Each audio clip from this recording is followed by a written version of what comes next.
especially with those Giants coming up on Sunday. Dak will shoulder the load again to help his team avoid going 0-2. But Jerry Jones is still super high on his quarterback, saying Dak is somewhere between, ready guys, Jared Goff and Cam Newton. Nick, I'll start with you. What do you make of Jerry Jones' assessment? Somewhere between Jared Goff and Cam Newton, eh? Geographically, that's accurate. Goff plays out west, Cam out east, Dak's right in the middle. Sure. I mean, almost complexion-wise, that's, I'd say, somewhat accurate as far as if we're going. Yeah. As far as stylistically, though, I can't give him that. How is Dak as a rusher? Because when he says Cam, that's what he's talking about. Cam as a runner of the football. And Goff as a pocket. And Goff as a passer. So Dak's never had a game with more than 45 yards rushing in his career. Never? Never. Cam had 59 in the first quarter. In his career? Oh, first quarter. In the first quarter yesterday. Yeah, all right, as far as Dak as a passer, he's been under 200 yards in 7 of his last 9 games played. Goff's been over 200 yards in 7 of his last 9 games played, and only under 200 3 times in the last 2 years. Listen, I understand what Jerry Jones is trying to do here, which is take 2 guys, one guy that runs and is big, and one guy that he saw play the night before in Jared Goff, and say, this is what it reminds me of. To me, it was a funny comparison because, this past week, when you were traveling on your way to do the game, I did a hit on a local television station in Dallas. And the anchor there said, leading into the game, asked me, Dak Prescott, is he kind of like a young Cam Newton? And I tried to be respectful because the guy's a local news guy. Yes. Doesn't cover sports every day.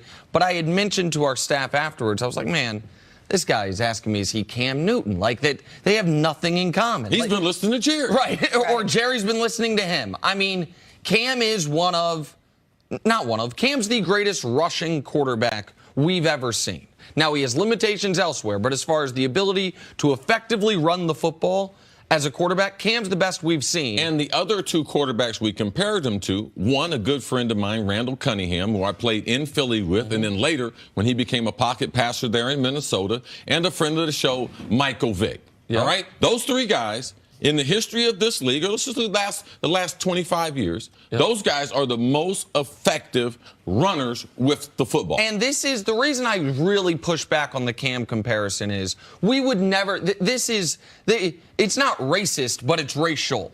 There's nothing about Dak's game reminds you of Cam, except he's a big black quarterback. But he's not nearly as big as Cam, and he's not athletic as Cam.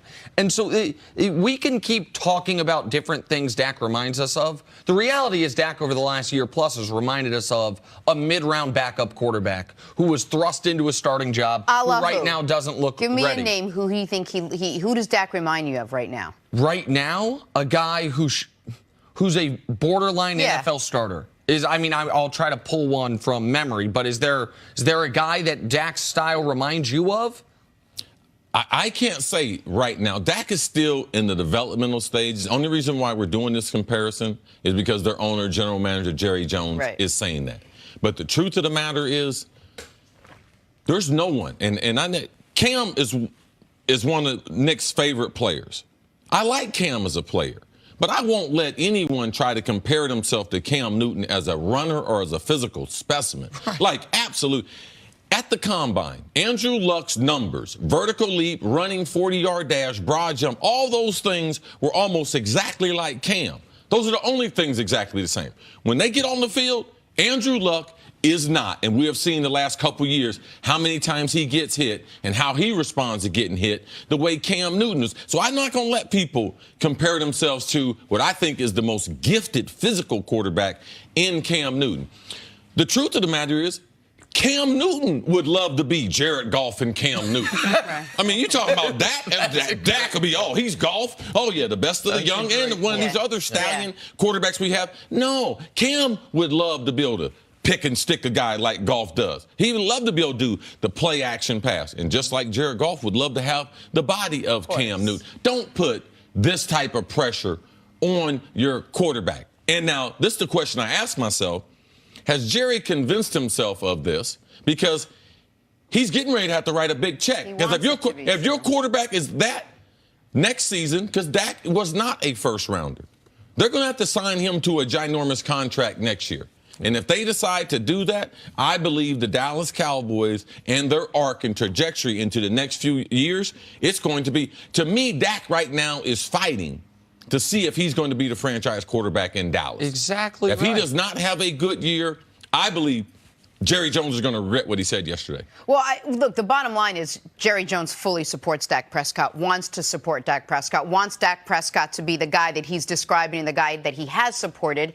But then he also went on to say yesterday, talking about his receivers, they did get separation. We just didn't get the ball to them. So you have to wonder how much of it is on his young quarterback and how much of it is on the receivers that he either has or really doesn't have on that offense. Jenna, that is a great observation. I jotted those same quotes down because we did that. I knew that wasn't the quote we were leading with. That, to me, was the more relevant quote because you can't have a situation where, see, you talked about before the game, Jerry went through each and every lineman, didn't he? Yes. And evaluated their play, said they played well, said the guard did this, the center did that, spoke well of them. Says Dak can be this. Says the wide receivers, quote, did not play bad, and as you said, they got separation, we didn't get the ball to them. Well, then how the hell you score 8 points?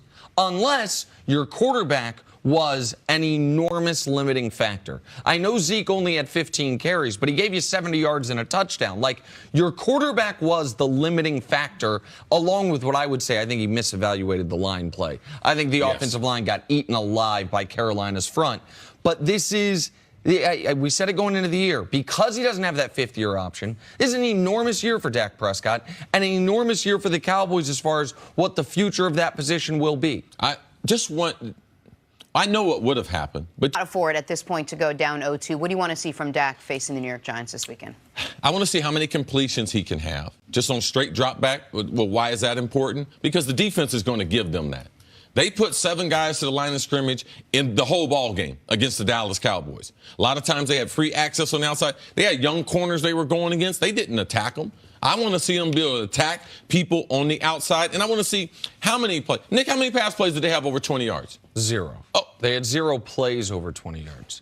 Oh, you cannot win in this league with big plays, not unless you got the purple people eaters, the fearsome foursome, the 85 Bears. You're not going to be Ray Lewis in the Ravens.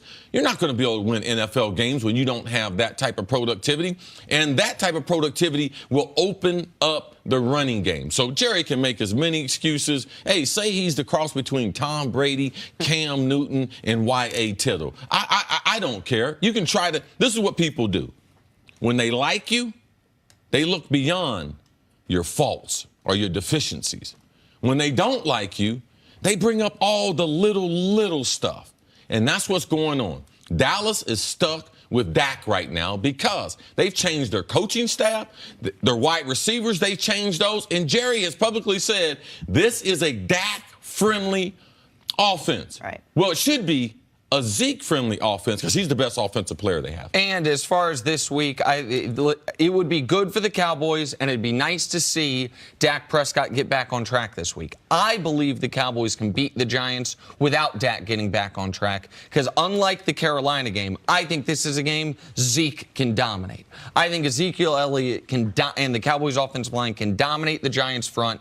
I also think the Giants are very limited offensively. We saw that this past week, and you don't have to score 28 points to beat them. So I think this is a game where the focus is going to be more on Zeke getting back to the form we saw him at pre-suspension last year rather than a game that Dak dominates. But you can't have, I said at the beginning of the show, 7 of his last games under 200 yards passing. Mm-hmm. That's all right if you're the LSU quarterback.